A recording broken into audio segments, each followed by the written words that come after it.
ইন্নাল হামদুলিল্লাহ ওয়াসসালাতু ওয়াসসালামু আলা রাসূলিল্লাহ। প্রিয় দর্শক শ্রোতা, আজকে আপনাদেরকে নিয়ে এসেছি রংপুর চিড়িয়াখানায়।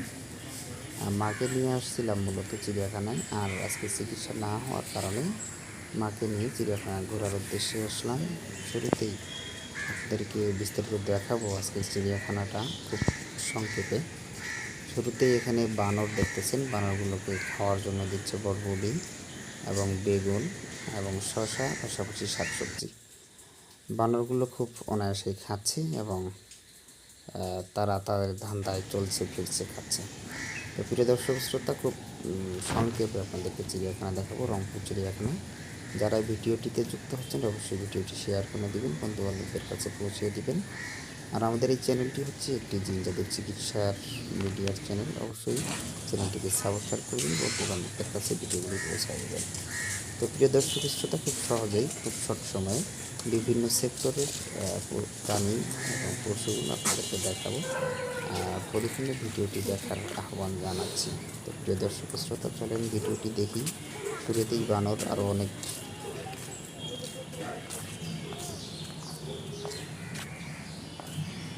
তো এবার আপনাদেরকে দেখাবো, এটা হচ্ছে উট পাখি। পাখিটি দেখতে উটের মতো লম্বা, এই জন্য এই পাখিটিকে বলা হয় উট পাখি। উট পাখি উট পাখি আসলেই পাখিগুলো এখানে খাচ্ছে হচ্ছে ঘাস, শাক দেওয়া হয়েছে সেটা খাচ্ছে এখানে।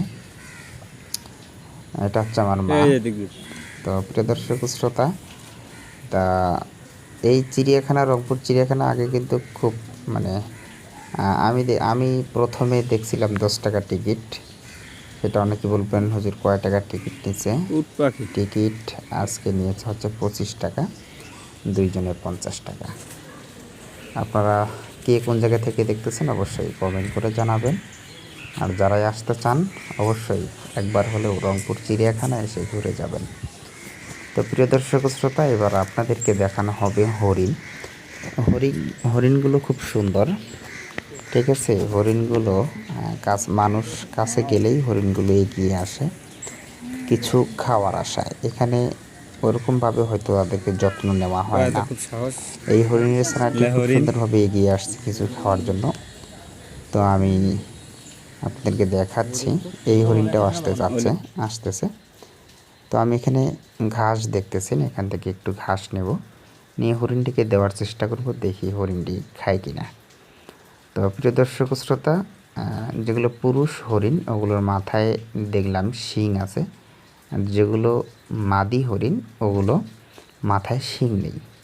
দেখেন আমি ঘাস নিয়ে আসছি, ঘাস দিচ্ছি, হরিণটি এগিয়ে আসলো এবং খুব সুন্দরভাবে ঘাসটি খেলো।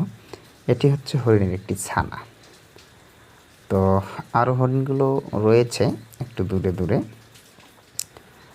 তো সবগুলো হরিণ একত্রে হলে খুবই সুন্দর দেখা যায়। আপনারা হয়তো দেখতে পারবেন কিনা জানি না, দেখানোর চেষ্টা করব হরিণগুলো।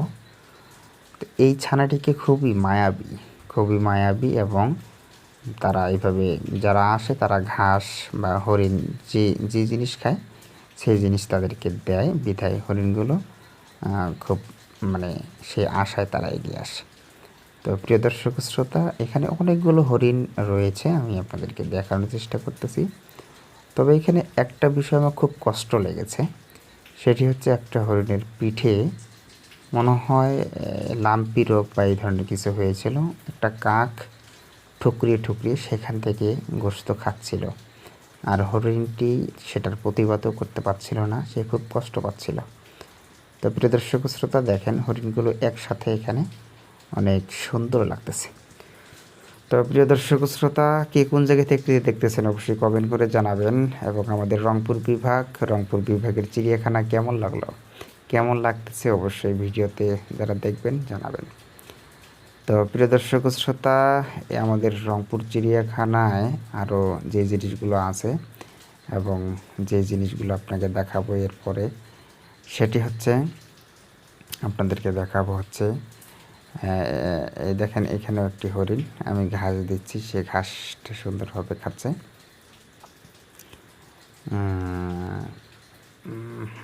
সুন্দরভাবে ঘাসটি খেয়ে নিল। তো প্রিয় দর্শক শ্রোতা, এরপরে আপনাদেরকে আমরা দেখাবো সেটি হচ্ছে এই প্রাণীটি যেটা দেখতেছেন এটি হচ্ছে গাধা। গাধা বা খচ্চর, মনে হয় এটির নাম গাধা। তবে যে খাদ্যগুলো তাকে দিয়েছে ঘাসগুলো শুকিয়ে গেছে, ওইভাবেই খাচ্ছে।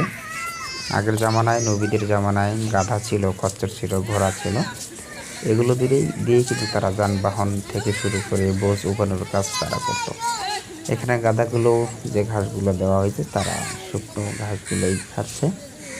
আর বিভিন্ন প্রাণী পশু এদের আলাদা আলাদা সেক্টর করে রেখেছেন। এখানে এই গাধাগুলো শুকনো ঘাস খাচ্ছে, আর মানুষগুলো দেখে তারা সেভাবে ভয় পাচ্ছে না, এগিয়ে আসতেছে।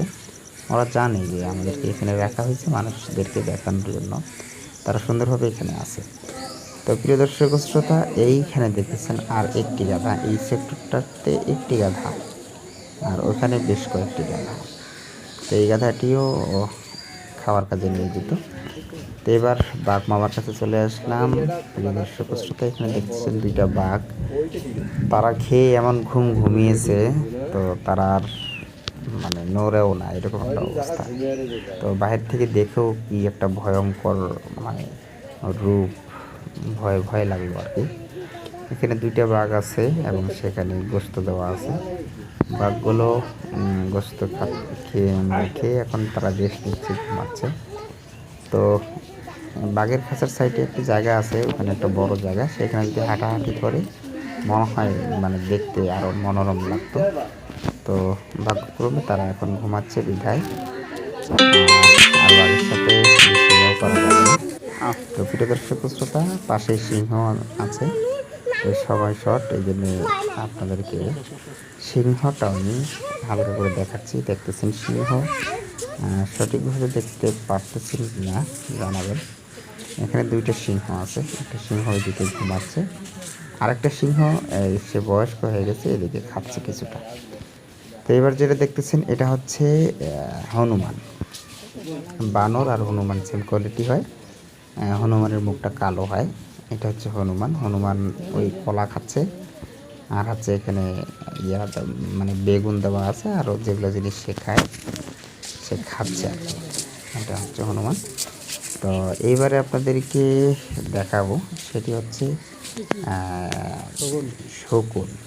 শকুন যেগুলো মানুষ বললে শকুনের দোয়ায় গরু মরে না, এমন এই শকুন আর কি।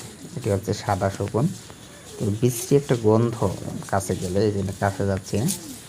এটা হচ্ছে শকুন। এরপরে শকুনের পরে আপনাদেরকে আমরা নিয়ে যাচ্ছে হচ্ছে প্রিয় দর্শক শ্রোতা, শকুনের পরে আপনাদেরকে দেখাবো যে প্রাণীটি, এটি হচ্ছে বক, সারস, আরও ইত্যাদি ইত্যাদি। এই শকুনগুলো কিন্তু ভিজে গেছে, পাখা শুকাচ্ছে আর কি। এখানে রোদ নাই, তাদের জীবনটাও কিন্তু এক প্রকার কষ্টকর। তো এবার দেখেন বক, সারস, এটা একটা বড় এরিয়া জুড়ে বক, সারস এবং এক সাইডে ঈগল পাখি রেখে দিয়েছে। তো এখানে দেখলাম বক এবং সারসগুলো বেশ সুন্দর করে ছানা ফুটিয়েছে, বাচ্চা ফুটিয়েছে কিছু কিছু জায়গায়, আর কিছু কিছু বকগুলো জায়গায় ঠাই হয়ে দাঁড়িয়ে আছে। দেখতে মনে হচ্ছে যে এটা মাটি দিয়ে বানিয়ে রেখেছে, ঠায় দাঁড়িয়ে আছে। আবার কিছু কিছু জায়গায় তারা বাচ্চা ফুটিয়েছে। এই কর্নারের অংশটাতে এখানে মানে ঈগল পাখি অথবা বাজ পাখি হবে এরকম আর কি, এই কর্নারটাতে রেখেছে। আপনারা দেখতে পারতেছেন কিনা একটু ভালোভাবে লক্ষ্য করবেন। তো প্রিয় দর্শক শ্রোতা, অবশ্যই যারা চ্যানেলটিতে নতুন চ্যানেলটিকে সাবস্ক্রাইব করবেন। জিন জাদুর বিভিন্ন প্রকার ট্রিটমেন্ট পেতে, চিকিৎসা পেতে এবং আমলিয়ত ভিডিও পেতে, জিন জাদুর থেকে পরিত্রাণের আমলের ভিডিও পেতে, কোরআনিক আমল পেতে আমাদের চ্যানেলটির সাথেই থাকবেন। শেয়ার করে বন্ধু বান্ধবদের কাছে পৌঁছিয়ে দিবেন উপকারের স্বার্থে। প্রিয় দর্শক শ্রোতা, এবারে এইখানে যেগুলো দেখতেছেন, প্রথমে ভেবেছিলাম এগুলো হচ্ছে কুমির, কিন্তু এগুলো কুমির না, এগুলো হচ্ছে গরিলা। গরিলার মুখগুলো হচ্ছে লম্বা, ঠিক আছে। এখানে 3টি গরিলা আছে, তারা পানি অল্প হওয়ায় ওখানে হাঁটাহাঁটি করতেছে, নড়তেছে, সেটা দেখা যাচ্ছে। তো এরপরে আপনাদেরকে দেখানো হবে যে কুমিরটি, সেই কুমিরটি মানে মাটি সেই পানিতে নাই, উপরে একটা শুকনো জায়গায় শুয়ে আছে বিধায় ক্যামেরাতে আসতেছে না দূর হওয়ার কারণে। তো প্রিয় দর্শক শ্রোতা, এগুলো মোটামুটি যে গুই সাপ আমাদের এলাকায় আছে, গুই সাপের মতো দেখতে, চলাফেরা বা আচার আচরণ ওই রকম আর কি। তো এই হচ্ছে কি গরিলা। তো পানি হয়তো বেশি থাকলে গরিলাগুলো দেখা যেত না, পানি কম বিধায় গরিলাগুলো দেখা যাচ্ছে সুন্দরভাবে। আর কুমিরটি এক সাইডে শুকনো জায়গায় শুয়ে আছে বিধায় কুমিরটিও কিন্তু দেখা যাচ্ছে না। যেমন গরিলার ঠোঁটটা হচ্ছে লম্বা আর কুমিরের ঠোঁট কিন্তু। প্রিয় দর্শক শ্রোতা, এবার হচ্ছে ময়ূর। কত সুন্দর রূপ, আর আল্লাহ তাআলা কত সুন্দর করে বানিয়েছেন সেই মাখলুকাত। ময়ূর দেখতে খুবই সুন্দর লাগতেছে। বিভিন্ন প্রজাতির ময়ূর রয়েছে এখানে, অনেক সুন্দর দেখতে দেখাচ্ছে। তো প্রিয় দর্শক শ্রোতা, খুব শর্ট সময়ের ভিতরে আপনাদেরকে রংপুর চিড়িয়াখানা দেখালাম, পাশাপাশি অনেক পশু পাখি, অজগর সাপ, বন বিড়াল ইত্যাদি দেখানো কিন্তু বাকি রয়ে গেছে। এখানে যেটা দেখতেছেন সেটা হচ্ছে জলহস্তী। এগুলো সবসময় জলে থাকে, পানিতে থাকে, এই জন্য জলহস্তী বলা হয়। তো প্রিয় দর্শক শ্রোতা, চ্যানেলটির সাথেই থাকবেন।